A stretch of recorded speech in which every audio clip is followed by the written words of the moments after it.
Hello everyone and welcome back to English with Ansar. In today's session we are going to learn more uses of preposition for. आज हम इस lesson में preposition for के मज़ीद और इस्तेमालात सीखेंगे.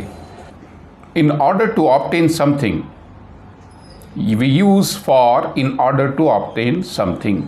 We use preposition for in order to obtain something. अगर कोई चीज़ हासिल करना हो तब हम फॉर का इस्तेमाल करते हैं. For example, John came to me for advice.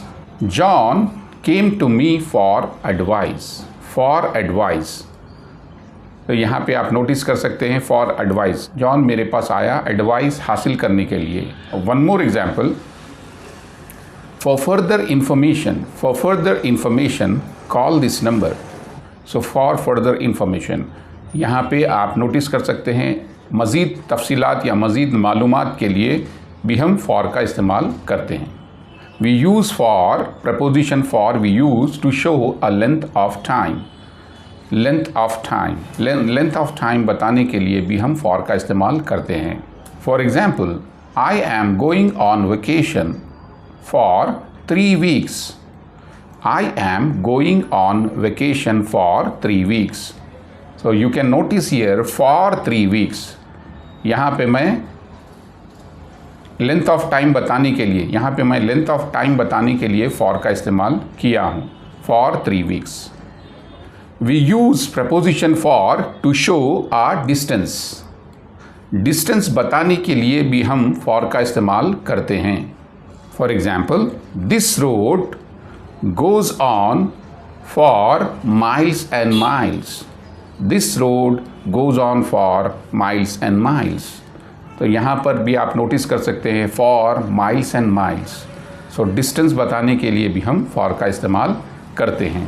We use for to show where someone or something is going. For example, is this the bus for Hyderabad?